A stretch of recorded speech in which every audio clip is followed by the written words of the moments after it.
Bonjour à tous, c'est Stal, j'espère que vous allez bien. On se retrouve aujourd'hui pour une nouvelle présentation de build sur The Division 2.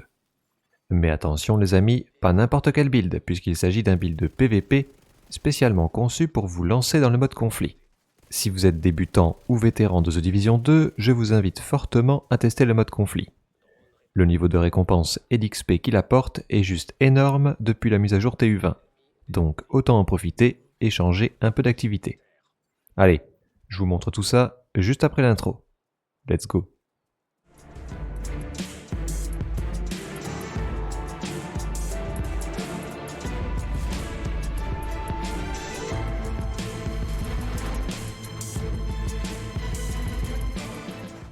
Bon les gorés, content de vous retrouver aujourd'hui pour ce build de PVP qui, croyez-moi, va littéralement traumatiser vos adversaires, tant il est efficace sur le champ de bataille. Offrant une bonne protection et une puissance de feu à couper le souffle, ce build de PVP saura vous sauver les fesses en conflit. Basé sur le pistolet mitrailleur exotique Ouroboros, ce build est devenu, en l'espace de quelques heures de jeu, l'un de mes préférés de The Division 2. L'Ouroboros, l'item exotique tant convoité par les joueurs, est totalement à son aise ici. En plus d'arborer un petit goré en dessous du canon, l'Ouroboros possède une puissance de feu élevée, une cadence de tir hors norme et une maniabilité exceptionnelle. Cet SMG est la clé de voûte de notre build. Apportant son talent Lien des Ténèbres qui vous permet d'appliquer vous-même un effet d'état aux ennemis en fonction de ceux que vous avez subis, cette arme vous permettra de découper vos adversaires sans difficulté, tout en offrant une petite dose de contrôle bienvenue. Bon, ce n'est pas non plus un atout majeur, mais ça peut faire la différence dans certaines situations. Et croyez-moi, en PVP, il ne suffit d'un rien pour faire basculer en votre faveur un affrontement. En guise d'arme secondaire, j'utilise le fusil à pompe nommé Quelebre. Totalement parfait au niveau des stats, ce calibre 12 est doté du talent Mouvement Jazz Parfait, qui augmente la vitesse de rechargement de l'arme de 30%. Vous le savez, les fusils à pompe souffrent d'un inconvénient majeur, et c'est justement le temps de rechargement trop élevé. Avec ce talent, nous réduisons un peu ce handicap. Au niveau de l'arme de poing, j'ai équipé le revolver nommé Orbit, mais vous pouvez mettre n'importe quel pistolet à cet emplacement. Je n'ai que très peu de pistolets dans ma réserve, donc c'est lui qui a été choisi.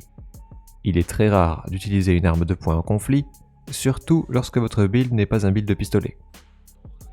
Comme je l'ai dit un peu plus tôt, l'Ouroboros possède une cadence de tir monstrueuse de l'ordre de 1485 coups par minute.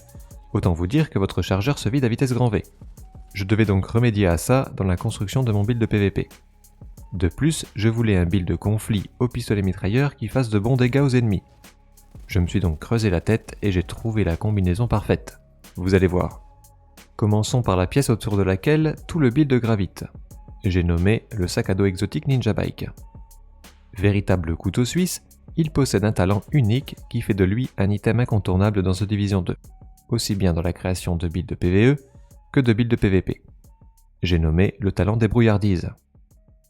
En gros, ce sac compte tout simplement comme une pièce de chaque marque d'équipement présente dans votre build. Par exemple, si vous avez une pièce Brazos, en plus de ce sac, vous débloquerez le bonus 2 pièces de la marque Brazos. C'est aussi simple que ça. Ça fonctionne avec toutes les marques et tous les gearsets équipés dans votre build. Ensuite, build SMG oblige, j'ai fait le choix d'équiper une pièce Sokolov au niveau des genouillères. Nous débloquons à la fois les dégâts de pistolet mitrailleur ainsi que les plus 15% de dégâts de coups critiques du bonus d'ensemble.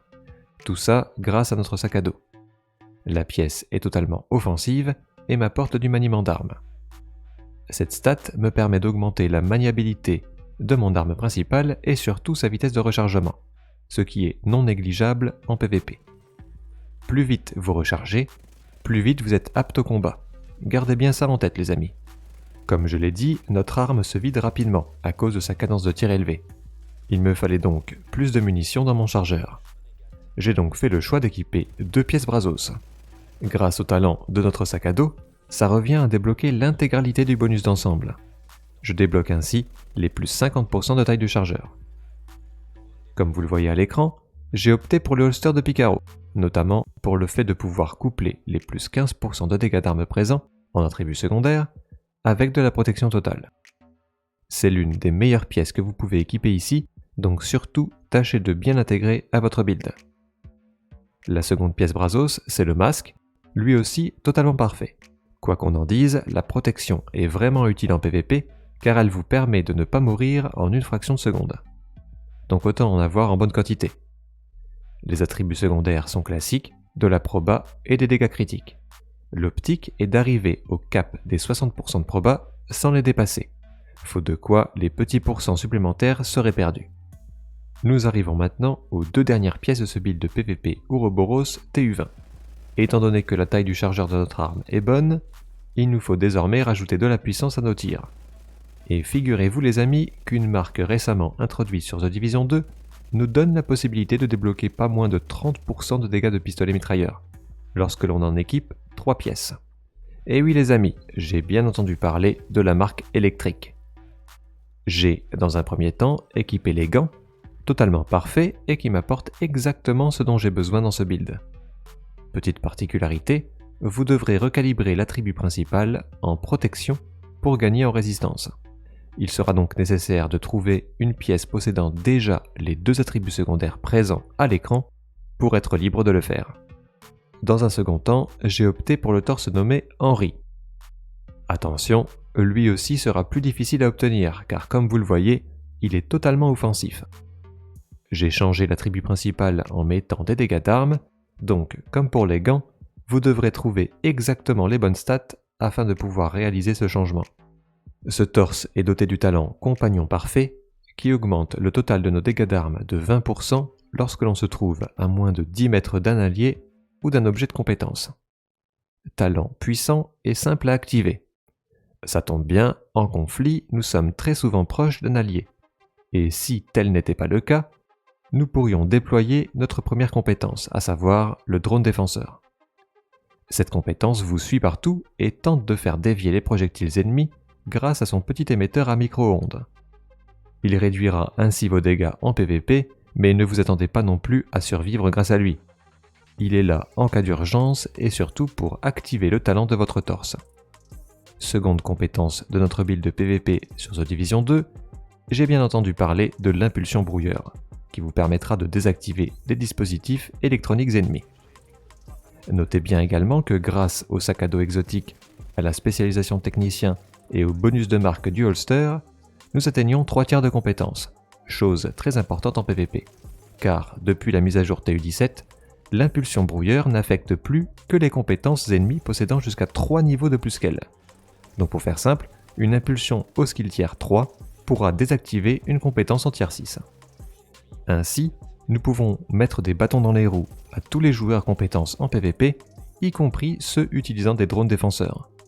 Qu'ils soient tier 6 ou non, ils seront désactivés par votre brouilleur. Ces tiers de compétences vous permettront aussi de booster votre propre drone défenseur et ainsi réduire encore plus les dégâts reçus par votre agent.